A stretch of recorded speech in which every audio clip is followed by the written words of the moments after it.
보는 것은 축복과 저주의 원인이 됩니다. 요한 사도는 요한일서 2장 16절에서 우리의 모든 죄악의 원인을 어디에서 말합니까? 안목의 정욕, 보는 것에 정욕이 들어가면 모든 것에서 죄가 우리를 덮는다고 사람의 정욕이 보는 것에서 오는 것을 암시해 주었고, 오늘 축복에 대한 이야기는 이미 나누었습니다. 보는 것에 대한 축복도 말씀에서 나누었습니다. 2023년 후반부를 우리가 시작하면서 지난주에 나눈 말씀이 뭡니까? 좌우로 치우치지 말자. 여러분이 좌우로 치우치지 않기 위해서 어떤 것보다도 눈이 바로 열려지고 바로 볼 수 있어야만 합니다.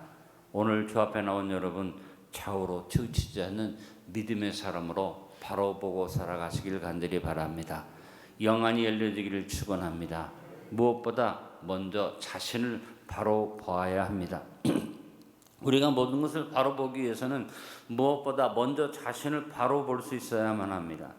우리가 보는 것 중에 제일 중요한 것이 자기 자신에 대한 시각입니다. 자신을 어떻게 보느냐에 따라서 사람은 행동이 달라집니다.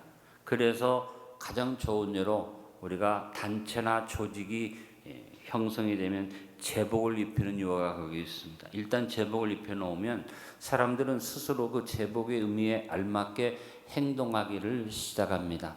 훈련소에 입소할 때 제일 첫 걸음이 사복을 다 벗기고, 사복을 벗긴 다음에 군복으로 갈아놓으면 자신도 모르게 행동이 달라집니다. 어깨가 축 처지고 그냥 엉거주춤 걷던 아이들도 군복을 딱 입히면 벌써 허리에 힘이 들어가고 자세가 달라집니다. 왜? 자신을 보는 눈이 달라졌기 때문이고, 눈으로 보는 제복을 입은 사람들이 눈에 보이니까 행동이 달라지는 것입니다.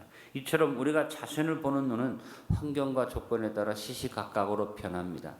그래서 자신의 품위를 지키는 행동을 하기도 하지만 같은 사람이 전혀 생각하지 못한 저속한 행동을 하기도 합니다. 예비군복을 입혀놓으면 그렇게 점잖던 사람들이 개차반이 되는 것을 저는 수없이 많이 봤습니다. 사람이 자기를 그전까지만 해도 그렇지 않았는데 제복 중에서도 예비군복만 입혀놓으면 사람들이 이상해지는 것을 봅니다. 참 희한한 일이죠.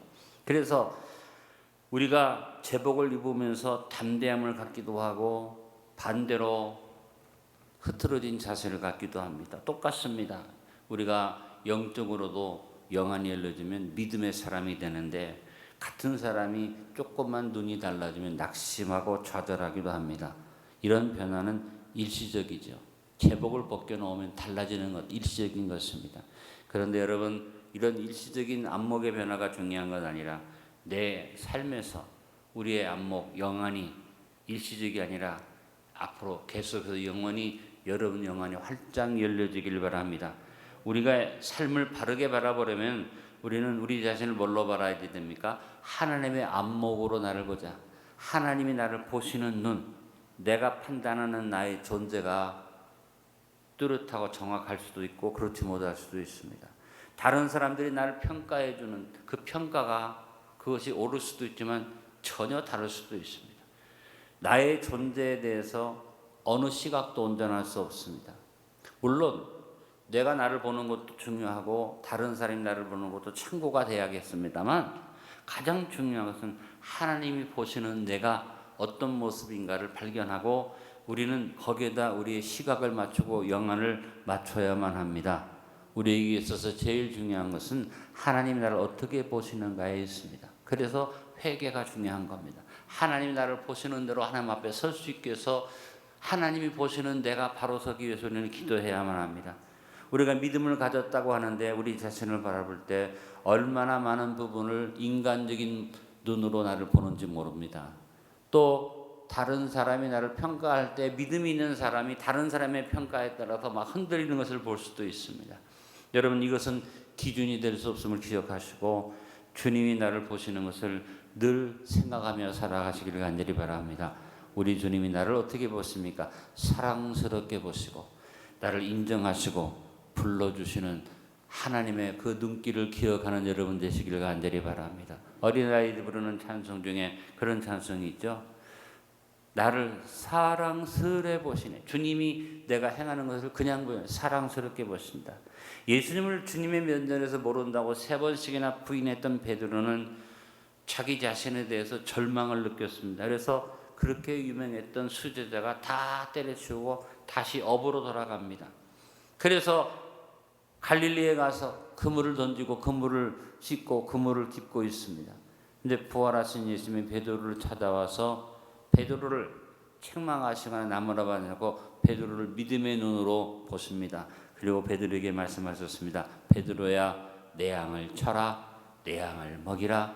이런 주님의 시각, 주님이 자기를 바라보는 것을 처음에는 받아들이지 못했던 베드로가 나중에 나를 보시는 주님의 눈을 인식하고 그는 자기 자신을 바라보게 되었고 결국은 수제자로 있다가 로마에서 십자가에 거꾸로 매달려 순교하는 위대한 삶을 마쳤습니다. 우리도 주님을 믿는다 하지만 베드로 이상으로 주님 앞에 부끄러운 행위를 할 때가 많습니다. 조그만 문제 앞에서 주님을 모른다고 하거나 의심하거나 불평할 때가 있습니다. 사람의 시각으로 우리가 볼 때 우리는 변덕이 심하지만 주님이 베드로를 보듯이 하나님의 시각으로 여러분 자신을 보는 믿음의 눈을 얻으시길 간절히 바랍니다.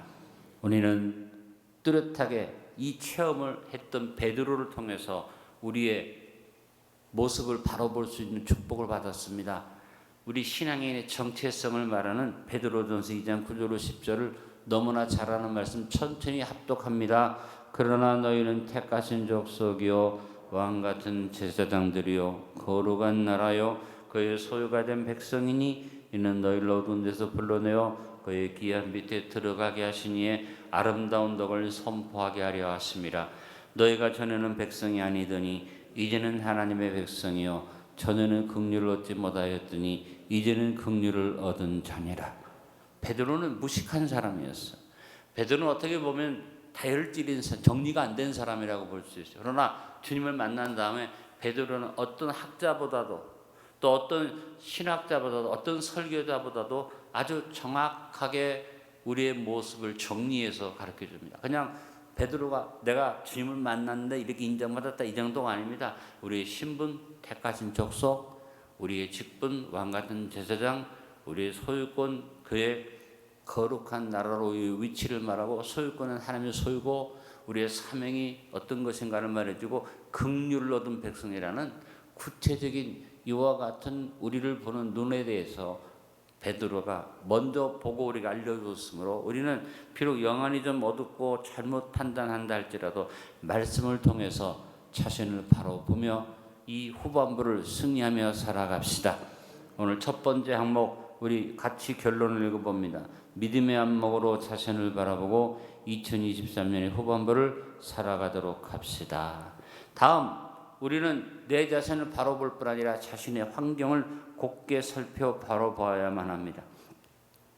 우리 앞에 환경을 바로 보는 눈, 바로 환경을 바라보는 눈을 가지고 우리는 우리의 환경도 뭘로 봐야지 됩니까? 하나님의 안목으로 볼 수 있어야만 합니다. 예리하고 날카롭게 우리의 환경을 살피는 것도 필요합니다. 또 모든 면에서 우리의 환경을 지혜롭고 신중하게 살피고 판단하여 준비하는 것도 필요합니다. 그러나 예리하게 보는 것과 정확하게 보는 것도 중요합니다만 더 중요한 것은 믿음의 눈으로 보는 것입니다. 하나님의 안목으로 우리 환경을 볼 수 있어야만 합니다. 어떻게 보면 세상 사람들이 볼 때는 어리석은 것처럼 보입니다. 저렇게 판단력이 없어, 저렇게 안목이 부족해, 저렇게 왜 보지? 그러나 우리는 믿음으로 봐야만 합니다. 인간의 날카로움이나 예리함이나 정확함을 너무 의지하지 말고 어리숙해 보여도 믿음으로 봅시다. 좋은 예가 성경에 나옵니다. 민수기 13장에 보면 환경에 대한 안목 차이가 나타납니다.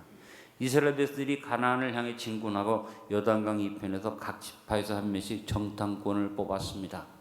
여러분 한 지파에서 정탐꾼을 보낼 때는 가장 안목이 뚜렷하고 판단력이 분명하고 능력 있는 사람을 뽑았지 않겠어요? 아무나 뽑은 건 아니죠. 이들이 가서 환경을 보고 와서 이제 보고를 하는데 뭐라고 말합니까? 열 정탐꾼의 보고는 정확합니다. 이스라엘 자손 앞에서 그 탐지한 땅을 악평하여 가로되 우리가 두루 다니며 탐지한 땅은 그 거민을 삼키는 땅이요 거기서 본 모든 백성은 신장이 장대한 자들이며 또 네피림 후손 아낙 자손 대장부들을 보았나니 우리는 스스로 보기에도 메뚜기 같으니 그들의 보기에도 그와 같았을 것입니다. 본대로 정확하게 10명이 통일된 공통된 안목으로 보고를 합니다. 인간의 눈으로 본 것입니다. 그들의 눈꺼풀이 믿음으로 덮이지 못하고 사람의 생각으로 덮였습니다. 불신앙으로 봤던 것입니다. 그러나 나머지 2명의 정탐꾼 여호수아와 갈렙은 그 가나안 땅을 전혀 다르게 보고 얘기합니다. 우리가 두루 다니며 탐지한 땅은 심히 아름다운 땅이라 여호와께서 우리를 기뻐하시면 우리를 그 땅으로 인도하여 드리시고 그 땅을 우리에게 주시리니 이는 과연 젖과 꿀이 흐르는 땅이니라. 여러분 똑같이 보고 왔는데 이 12명이 다 우수한 사람이고 판단력이 분명한 사람이고 각 지파의 대표로 뽑힌 사람들인데 10명이 얘기하는 것과 2명이 얘기하는 것이 전혀 달랐다. 당연히 사람들은 어디에다가 관심을 둡니까? 10명의 이야기에 더 관심을 갖겠죠. 그러나 안타깝게도 이 10명은 믿음의 눈을 갖지 못했다는 것입니다. 이 두 가지 보고를 놓고 비교해 볼 때 얼마나 엄청난 차이가 있는지 알 수 있죠. 안목의 차이가 이렇게 강합니다.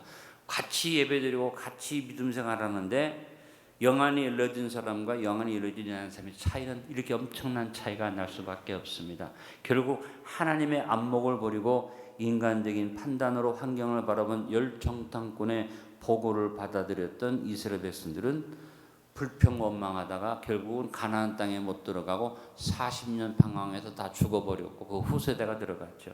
그러나 하나님의 안목으로 가나안을 바라보았던 믿음의 사람 여호수아와 갈렙은 가나안을 전복했고 그 땅에서 기업을 얻은 결과를 우리는 봅니다. 사랑하는 성도 여러분, 우리도 여호수아와 갈렙과 같이 하나님의 안목으로 우리의 환경을 볼 수 있어야만 합니다. 하나님의 안목을 가진 사람만이 가나안의 축복을 누리는 것입니다. 아무리 하나님이 복을 주시려고 해도 우리의 환경을 믿음으로 보지 않으면 하나님이 예배하고 베푸는 축복 속에 들어갈 수 없습니다. 하나님께서 여러분에게 그냥 복을 주시는 것 아니면 믿음의 눈을 열기를 원하십니다. 아브라함에게도 그냥 말씀하신 너는 눈을 들어서 동서남북을 다 보고 네 보이는 땅을 너와 내 자손에 주겠다고 하신 말씀을 기억하시길 바랍니다. 사랑하는 성도 여러분, 환경을 믿음으로 봅시다. 내 눈이 여호수아의 눈이 되기를 바라고 갈렙의 눈이 되기를 바랍니다. 똑똑한데 분명한데 잘 봤는데 판단력이 있는데 열정탐꾼의 눈을 가지면 우리는 아무것도 얻지 못합니다. 어리석어 보여도 믿음의 눈이 열려져서 여러분의 환경을 보는 믿음의 사람들이 되시기를 바랍니다. 두 번째 항목을 같이 결론 내려봅니다. 우리에게 주어진 삶의 현장을 믿음의 안목으로 곱게 살피기 위해 믿음의 은혜로운 눈꺼풀 수술을 하십시오. 편법으로 살려고 하지 맙시다. 요행술을 바라는 어리석음을 버립시다. 곱게 살펴서 정도를 걸어 나갑시다. 세상의 유혹에 넘어가지 말고 믿음의 눈을 가지고 정도를 걸어가는 믿음의 사람들이 될 수 있기를 바랍니다. 또 하나, 미래를 좌우로 치우치지 말고 바로 바라보고 삽시다. 우리는 우리의 앞날을 바로 보므로 우리의 길을 스스로 평탄케 만들어야만 합니다. 성경에 교훈하시기를 내 행할 길을 평탄케 하며 내 모든 길을 든든히 하라고 성경이 말씀했는데 이 말은 바로 네가 행할 미래를 바로 바라보라, 믿음으로 바라보라는 말씀입니다.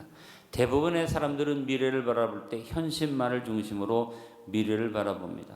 그러나 안타깝게도 믿음을 가진 성도들 가운데도 이러한 시각을 가지고 있는 분들이 더러 있다는 사실입니다.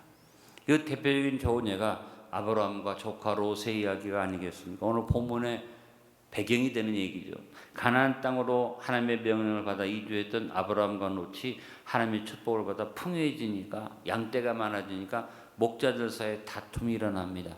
우물이 귀한 곳이기 때문에 서로 양떼에게 물을 먹이겠다 하다가 아브라함의 목자와 롯의 목자가 다투다가 이 다툼이 이제 아브라함과 롯에게까지 오게 됩니다. 그래서 아브라함이 결정을 내립니다. 아브라함이 조카 롯에게 말합니다. 너나 나나 같이 있기에는 너무 커졌다.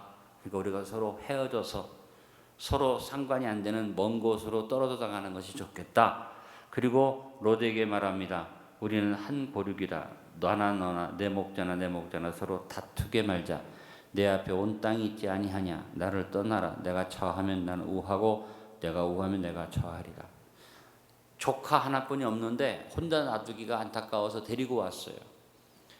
데리고 같이 지냈는데 이 롯도 이제는 한 가정을 이룰 만큼 커지니까 아브라함이 안타깝지만 이제 헤어지자고 말한 것이죠. 그러면서 아브라함이 말합니다.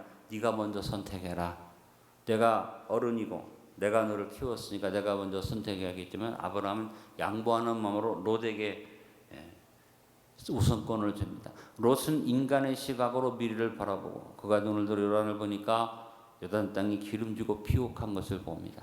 현실적으로 기름진 땅이 자신의 미래를 보장해 주리라고 믿었던 롯은 인간적인 판단을 하고 가장 기름져 보이고 풍요해 보이는 소돔과 고모라의 땅을 선택을 했습니다.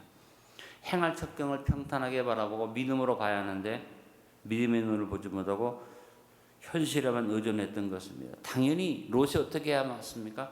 아이고 삼촌이 먼저 선택하십시오. 제가 나중에 해야죠. 근데 욕심이 있는 롯은 욕심을 가졌기 때문에 먼저 선택을 하는데 자기 눈에 들어오는 대로 현실적인 선택을 했습니다. 그러나 자신의 미래를 하나님의 안목으로 보았던 아브라함은 비록 물이 넉넉하지 못하고 척박한 땅이었지만 하나님을 섬기는 것에만 부족함이 없으면 축복이 올 것을 믿고 현실의 유혹을 따라서 소돔과 고모라와 같은 땅으로 가지 않고 광야에 거했어요. 이 하나님의 시각으로 미래를 바라본 아브라함에게 하나님께서 찬란한 미래를 열어줬습니다. 네가 믿음으로 나를 바라봤으니 내가 너에게 보이는 모든 것을 주겠다고 하신 것입니다. 여러분 우리도 롯과 같은 결정을 가지고 미래를 보면 안 됩니다. 아브라함과 같이 하나님을 믿음으로 미래를 바라보고 도전하는 믿음의 자세를 가져야만 합니다. 기름지고 피우고한 것이 중요하지 않습니다. 내가 원하고 바라는 것이 중요한 것이 아닙니다. 하나님이 나에게 주시는 것이 더욱 중요합니다. 따라합니다. 하나님이 나에게 주시는 것이 중요합니다. 하나님은 자신의 미래를 하나님의 시각으로 바라보고 안일함에 안주하지 아니하고 땀 흘리기를 거하고 새로운 것에 도전하는 사람에게 축복을 주십니다. 찬란한 미래는 현실에서는 보이지 않는 것이 정상입니다. 현실 속에서 보이는 찬란한 미래는 사람을 유혹하는 신기루와 같은 것입니다. 찬란한 미래는 오히려 현실에서 볼 때는 자욱한 안개 속에 숨겨져 있는 것처럼 확실하게 보여지지 않습니다. 마음속에 믿음으로 찬란한 미래를 바라보고 도전하는 사람은 최선을 다해 살기 때문에 꿈꾸던 찬란한 미래 속에 자기도 모르는 사이에 들어가 있는 것을 알게 됩니다. 내일을 바라볼 때 평탄한 환경을 보지 말고 내가 어떻게 행할 것인가 나의 행할 길을 바르고 정직하게 바라보며 믿음을 든든히 하는 것이 우리의 미래를 평탄케 하는 것입니다. 나의 요구와 필요를 중심으로 바라보는 사람은 좌우로 치우칩니다. 하나님의 요구를 중심으로 바라보는 사람은 좌우로 치우치지 않냐고 바른 길을 갈 수 있습니다. 여러분 바른 길을 가기 위해서 우리의 미래를 하나님의 요구에 맞추어 바라볼 수 있게 되기를 간절히 바랍니다.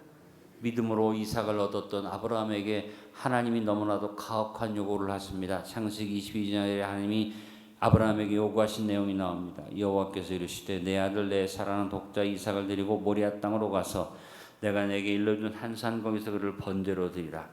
아브라함에게는 심한 충격입니다. 갈등이 올 수밖에 없습니다. 인간의 안목으로 볼 때 하나님의 요구는 순종할 수 없는 무리한 요구입니다. 그러나 아브라함은 인간의 안목과 하나님의 안목 중에 뭘 선택했습니까? 하나님의 안목을 선택했습니다. 순종했습니다. 왜? 하나님이 분명히 이삭을 주실 때 너의 후사라고 하신 것을 기억한 것입니다. 하나님이 섭리가 있음을 믿었습니다. 인간의 뜻과 고집과 탐욕과 방법과 힘을 쫓지 않고 하나님의 안목으로 이삭을 드리기를 주저하지 않아서 마지막 순간까지 이삭에게 칼로 이삭을 드리려고 그가 결단했을 때 하나님이 창세기 22장 16절에서 18절에 찬란한 미래에 대한 축복을 주십니다. 이르시되 여호와께서 이르시기를 내가 나를 가리켜 맹세하노니 내가 이같이 행하여 내 아들 독자라도 아끼지 아니하였은즉 내가 네게 큰 복을 주고 내 씨가 크게 번성하여 하늘의 별과 같고 바다의 모래와 같게 하리니 내 씨가 그 대적의 성문을 차지하리라. 또 내 씨로 말미암아 천한 만민이 복을 받으리니 이는 내가 나의 말을 준행하였음이니라 하셨다 하니라. 여러분 롯처럼 내가 원하는 것을 중심으로 살지 말고 항상 따라합니다. 하나님의 요구가 뭔가? 그것이 우리에게 짐이 될 수도 있어요. 내가 할 수 없는 일일 수도 있어요. 그러나 하나님의 요구를 따라 사는 사람이 미래를 바로 바라보는 사람입니다. 내가 오늘 뭘 받을 것인가, 내 기도가 응답될 이거 생각하지 말고 하나님이 나에게 뭘 요구하시나, 하나님이 나에게 뭘 하라고 명령하시나, 그것을 바라보는 사람에게는 하나님이 미래를 열어주신다. 그래서 여러분, 미래를 바라보는 길은 다른 것 아닙니다. 하나님의 요구에 관심을 가지세요. 11조 드리라고 하셨어요. 감사하는 삶을 살라고 하셨어요. 네 마음에서 오늘 기도로 아뢰라고 하셨어요. 우리에게 주님이 요구하셨어요. 선교해라, 구제해라, 어린 미래를 위해서 투자하고 길러라. 제가 축복하는 헌금 축복의 내용이 다 이겁니다. 우리의 미래를 믿음으로 바라보는 내용으로 축복을 해드립니다. 여러분, 눈을 열어서 미래를 믿음으로 바라봅시다. 그래서 주님이 주시는 은혜 속에서 항상 하나님의 요구를 기쁘게 생각하자. 제가 기도할 때마다 하나님이 요구하실 때, 우리 교회는 그거 할 힘이 없습니다. 우리는 못합니다. 그러나 하나님이 명령하시니까 해보겠습니다 하면 하나님께서 다 길을 주시더라고요. 그리고 그걸 통해서 우리를 축복해 주신 것을 제가 발견하게 되는 것을 이제까지 시험했습니다. 오늘 세 번째 항목을 결론 맺어봅니다. 우리에게 주어지는 하나님의 요구를 감사로 받아 범사를 든든히 행함으로 좌우로 치우쳐 악을 행하지 마십시오. 오늘의 핵심이에요.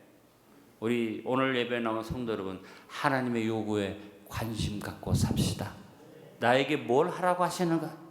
나에게 무엇을 요구하시는가? 이것을 깨닫고 미래를 보는 사람은 찬란한 미래가 열려지는 것입니다. 마지막, 무엇보다 말씀을 바로 봅시다. 성도는 무엇보다 말씀을 바르게 보는 영적 안목이 열려져야만 합니다.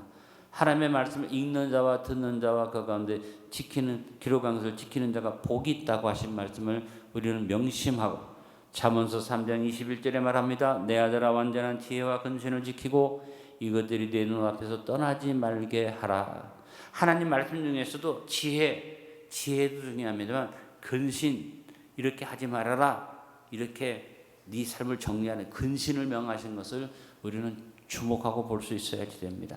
잠언서 4장 20절로 21절도 말합니다. 내 아들아, 내 말에 주의하며 내가 말하는 것은 내 귀를 기울이라. 그것을 내 눈에서 떠나게 하지 말며 내 마음속에 지키라. 여러분 삶 속에서 말씀을 보는데 두 가지를 제가 권면합니다. 말씀의 망원경을 가지시길 바랍니다. 말씀의 현미경을 가지시길 바랍니다.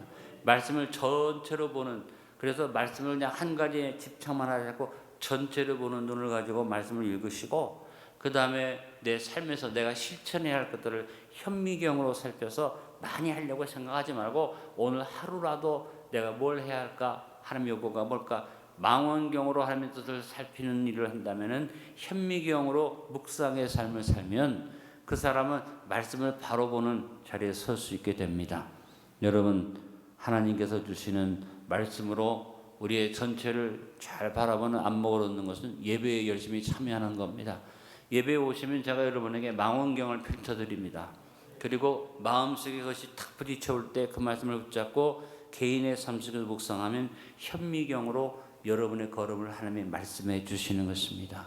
말씀으로 미래를 꿈꾸고 말씀을 현실을 냉철하게 분석할 수 있게 되기를 간절히 바랍니다.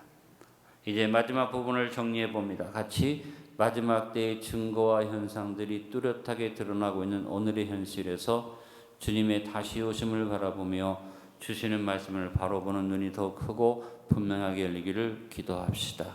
큰 망원경은 뭡니까? 우리가 어떻게 봐도 이 시대는 마지막 때야. 여러 가지 현상들을 보니까 마지막 때가 다가온 것을 알 수 있어. 이것을 우리는 놓치지 말고 전체를 바라보고 편안하다고 생각하지 말고 위기의 시대에 살고 있다 생각한다면은, 그 다음에 여러분이 이 말씀을 여러분 삶 속에 현미경으로 좁혀서, 그렇다면 내가 뭘 해야 할까? 당연합니다. 전도해야 하고 기도해야 하고 예배 열심히 참석해야 하고 헌신해야지 됩니다. 여기에 구체적으로 내가 어떻게 해야 할까? 현미경으로 살펴서 하나님의 요구 앞에 믿음으로 서는 여러분 될 수 있기를 간절히 축원드립니다. 결론을 맺습니다. 좌우로 치우치지 않는 삶을 위해서 자신을 바로 보기 위해 기도합시다. 환경을 곧게 살펴 바로 보기 위해 기도합시다. 미래를 좌우로 치우치지 않고 바로 보기 위해 기도합시다. 하나님의 말씀을 바로 보기 위해 기도합시다.